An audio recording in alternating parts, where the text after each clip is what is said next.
O Dia da Consciência Negra, comemorado na data de 20 de novembro, marca o assassinato do líder Zumbi dos Palmares e promove uma reflexão sobre o preconceito, a contribuição dos povos afrodescendentes para a história do Brasil, a necessidade da inclusão e homenagens que se multiplicam por toda a cidade do Rio de Janeiro. Para falar sobre esse assunto, Toda Mulher recebe a deputada Inês Pandeló, Clátia Vieira, do Fórum Estadual de Mulheres Negras, e Idéusia Medeiros, da Superintendência da Igualdade Racial, vinculada à Secretaria de Estado de Assistência Social e Direitos Humanos. Deputada, além de comemorar toda essa participação dos afrodescendentes na importância do desenvolvimento do Brasil, ele também marca a luta pela igualdade social, racial, é isso? Isso mesmo. Nós temos sim o que comemorar. Eu penso que ao longo desses anos o movimento foi crescendo e a consciência também foi crescendo da importância de se avançar na cidadania, na democracia, e para isso todas as classes sociais, todas as raças, todos os gêneros têm que estar incluídos na construção da sociedade, inclusive no espaço de poder, né? Mas ainda tem muito o que caminhar. Então, ter uma data importante como essa, né, que lembra Zumbi de Palmares, que foi um herói brasileiro que lutou contra a escravidão, pela libertação dos negros, é um momento especial também para a gente refletir, né, os avanços que conquistamos e buscar força, energia para conquistar outros, né, porque tem muita coisa para conquistar. Clátia, você falava aqui no estúdio pra gente que não basta só ser um movimento, um dia, uma data comemorada pelos negros. Você achou importante também a Comissão da Mulher fazer esse debate aqui para trazer essa importância dos afrodescendentes para o desenvolvimento do Brasil? Então, sem dúvida, né? Essa aqui é a casa do poder, essa aqui é a casa que define. E, assim, foi bem legal essa iniciativa da Inês, através dessa Comissão da Mulher, tá chamando para discutir, né, para a gente estar podendo aqui dialogar, falar um pouco sobre esse 20, como a Inês mesmo colocou, né? Assim, muita coisa tem que se fazer.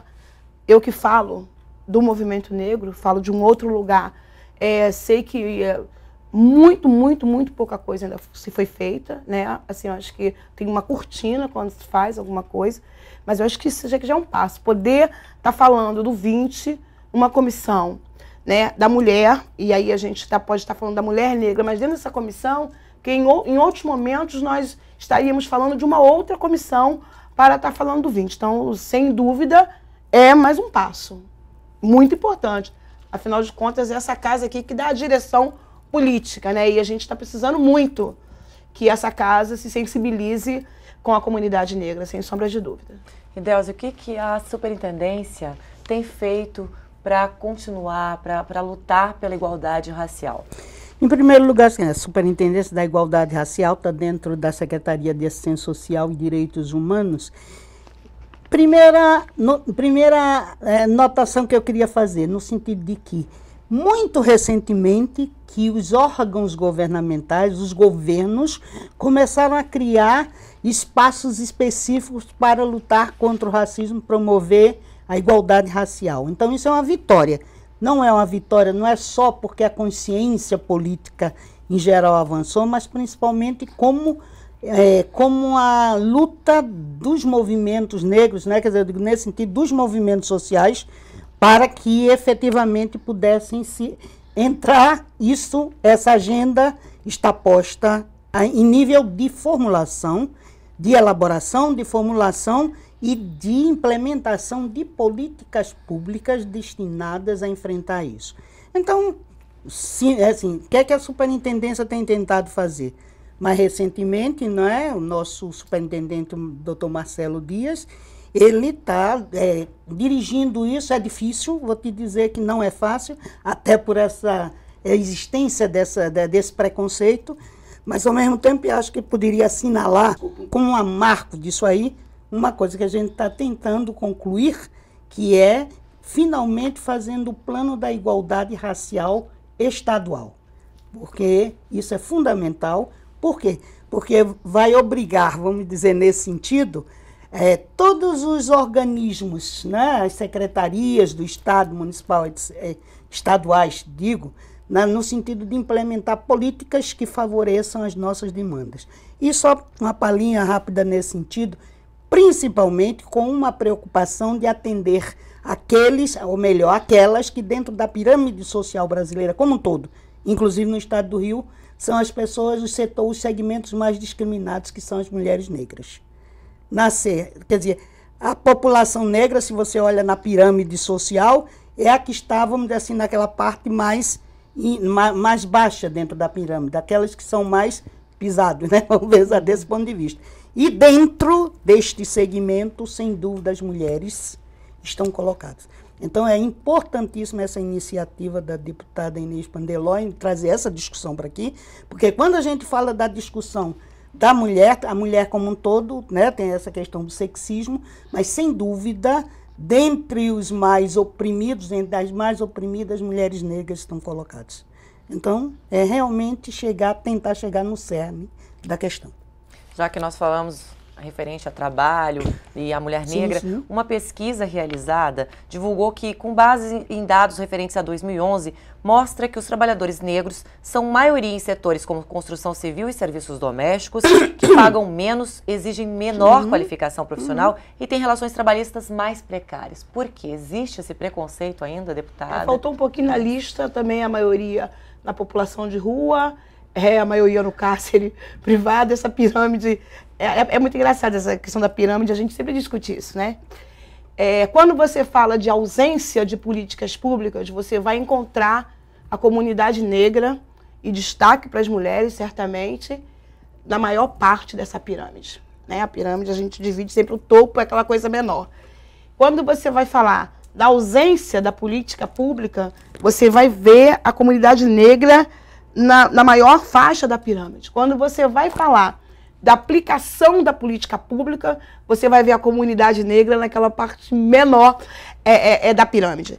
E aí a discussão é que a gente, mesmo com os organismos que a gente tem no governo, ainda falta muito. Na verdade, claro. A gente pode dizer que esse governo tem muito pouco compromisso, por isso, mais uma vez, importante que o gabinete da Inês Pandeló tenha tido essa iniciativa, porque eu acho que é uma discussão que tem que vir para cá. Né, tem que vir aqui para dentro, porque é aqui que a gente vai decidir.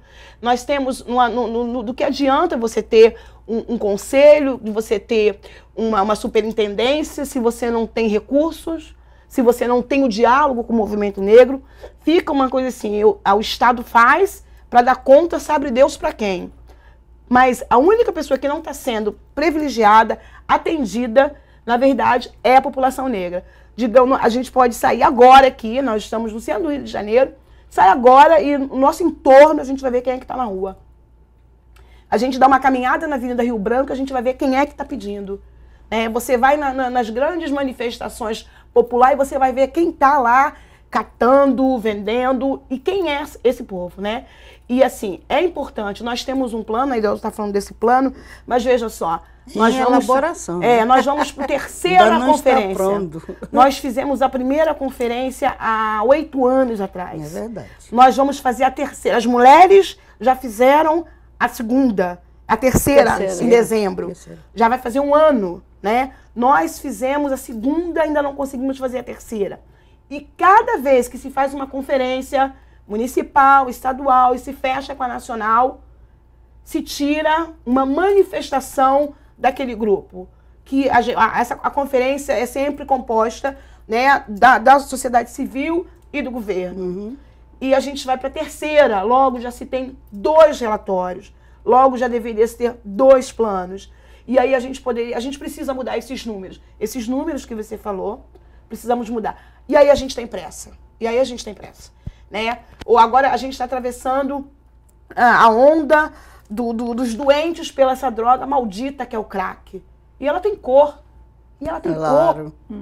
E ela tem cor. Então tem coisas que não dá mais pra gente ficar girando em torno da mesa. A gente precisa mesmo, esse espaço aqui é um espaço para que a gente chame atenção, para que o poder público, para que alerge, se o governo não se manifesta, que alerge, diga, olha só, onde está o dinheiro da política de inclusão? Aonde está o dinheiro que vai dizer que o negro também faz parte da sociedade civil? Porque negro também vota, negro também tem título de eleitor. Então, se é tratado igual no momento que a gente precisa ir às urnas, precisa ser tratado igual na hora do investimento. Esse investimento é para ontem.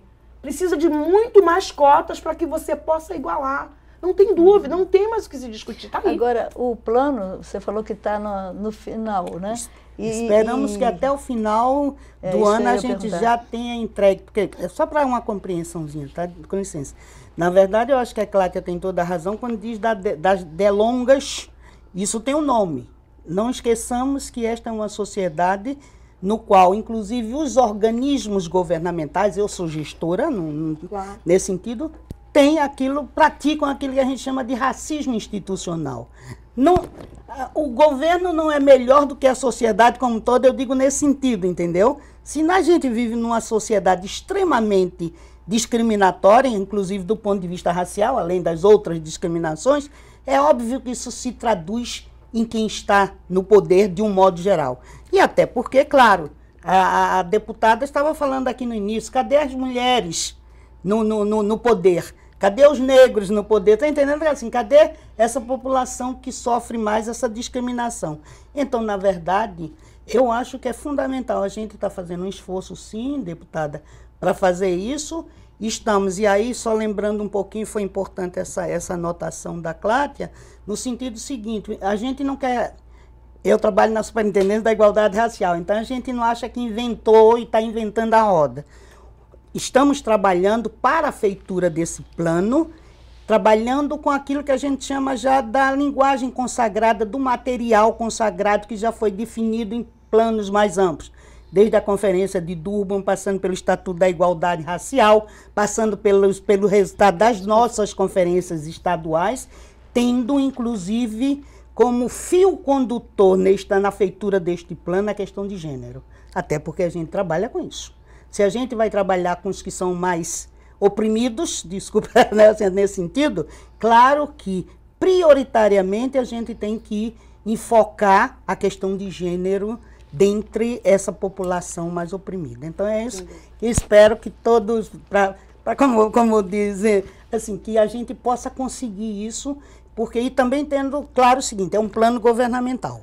É óbvio que a gente está fazendo um esforço e quem está trabalhando nisso, estamos trabalhando junto com o que já tem pronto de subsídios, mas estamos trabalhando com especialistas da sociedade civil.